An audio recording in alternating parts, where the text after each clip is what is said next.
여러분 안녕하십니까, 진성호입니다. 이재명 민주당 대표 정말 이제 미치고 팔짝 뛸 것 같습니다. 자, 지금 민주당 전당대회 돈봉투 살포 의혹에 있어서 김남국 의원의 60억 코인 파문이 지금 전국을 강타하고 있습니다. 이런 가운데 이재명 본인과 관련된 재판, 그리고 이재명 측근의 재판이 진행되고 있습니다. 오늘은 이재명의 오른팔이라 불리는 정진상의 공판이 있었습니다. 자, 서울중앙지법에 오늘 정진상 재판의 정인은 유동규 전 성남도시개발공사 기획본부장이었습니다. 유동규 전 본부장은 오늘 이재명 당시 성남시장과 둘이서 시장실에서 그림을 그렸다고 했습니다. 1,000억 자금을 마련하는 그림을 그렸다는 것인데, 오늘 정진상 측 변호인이 유동규를 신문했습니다. 그런데 유동규는 꿋꿋하게 입장을 밝혔습니다. 이재명 성남시장실에서 무슨 일이 벌어졌을까요? 진성호의 융단 폭격 시작합니다.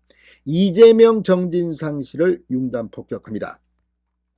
자, 유동규 전 기획본부장이 이재명 대표가 성남시장 시절 공약 이행을 위한 자금 마련을 목적으로 민간 사업자들의 대장동 개발 사업 참여를 수용했다고 폭로했습니다.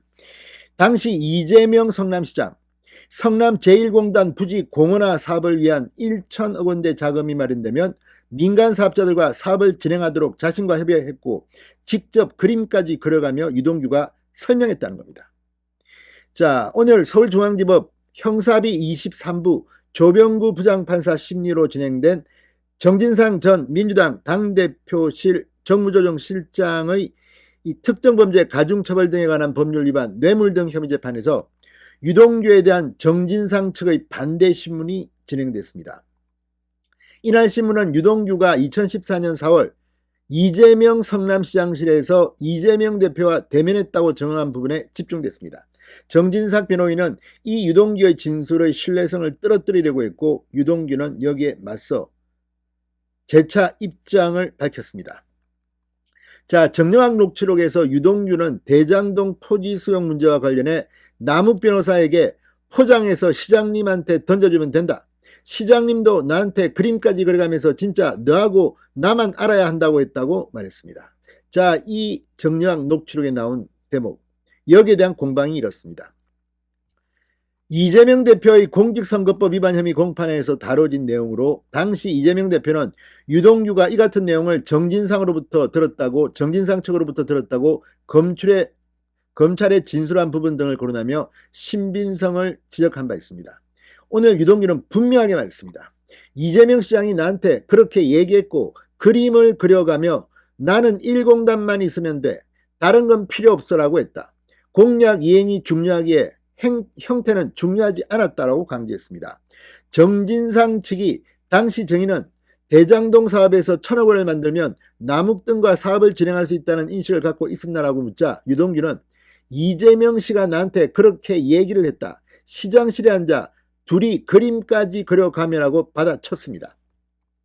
정진상 측이 증인이 그런 인식을 갖고 있었느냐고 재차 묻자, 유동규는 시장과 협의했으니 그런 인식을 갖고 있었던 것은 맞다. 증인도가 아니라 이재명 대표와 같이 갖고 있었다고 목소리를 높였습니다. 그러니까 이재명 생각과 내 생각이 그때 일치했다는 겁니다. 증인도가 아니다. 이재명도 그랬다는 겁니다. 유동규는 이 증언에 대해 신빙성 지적을 계속하는 정진상 측에 이 자리에서 하늘에 맹세코 말하겠다. 나는 이재명과 머리를 맞대고 1공단 면적을 그림 그려가며 논의했다. 명확한 것은 나와 이재명 둘이 있을 때 이야기했다고 말했습니다. 자, 이재명에 대한 입장을 선회하기 이전 검찰 조사에서 그림을 그려가며 설명했을 수 있습니다 라고 추측성 표현을 한 것을 지적하자, 지난해 10월까지만 해도 이재명에 대해 가급적 말을 꺼내는 것이 두려웠고 말하고 싶지도 않았다. 일부러 추측성으로 말한 게 아니고 여지가 있도록 말한 것이다. 이재명과 머리 맞대고 했다는 고자질을 당시만 해도 말하고 싶지 않았다고 말했습니다. 이게 녹취록에 나왔기 때문에 설명은 했지만 단정적으로 이야기하지 않았다는 뜻으로 해석됩니다. 그리고 이재명이 무서웠던 것 같습니다. 정진상 측이 포장해서 시장님께 던져준다는 워딩을 보면 실제 내용을 그대로 보고하는 것이 아닌 적절히 포장해 보고하면 통할 수 있다는 뜻이 아니냐고 다그치자, 유동규는 이재명에게 그게 통할 수 있는 사람은 아무도 없다고 반박했습니다. 이재명은 무서웠다는 겁니다. 정진상 측이 이 대장동 사업개발 방식, 토지 수용 방식 등 민간 사업자들의 요구사항을 모두 거절했다며 결탁 의혹을 부인했는데 유동규는 이에 대해서도 반박했습니다. 위례 신도시 개발 사업을 시작하며 남욱에서 김만배로 주도권이 넘어갔다. 김만배는 민간 사업보다 공영 개발을 통해 공모에 당선되면 본인 사업을 할 수 있었다. 그 차이가 있는 것이다. 남 변호사 등 민간 사업자들은 김만배와 같은 무리인 만큼 전체 과정에서 뇌물 혐의가 성립된다는 주장으로 분석됩니다. 이날 신문에서 유동규는 법조계 인맥을 확보하기 위해 이재명 대표에게 최재경 전 청와대 민정수석을 소개했다는 증언도 했습니다. 2014년 이후 최재경을 이재명에게 소개해줬고 순회동 복집 끝방에서 만나게 해줬다. 최재경이 이재명에게 다른 사람을 소개하며 종종 봤다. 이렇게 말했습니다. 상당히 구체적입니다. 자, 앞으로 재판이 어떻게 흘러갈지 오늘 유동규 씨는 정진상 측 변호인의 신문에 꿋꿋하게 맞받아쳤습니다. 만약 거짓말을 했다면 이렇게 당당하게 말할 수 있었을까요? 아무튼 예단은 하지 않겠습니다. 그러나 오늘 이재명 당시 성남시장에 대한 유동규의 폭로는 상당히 구체적입니다.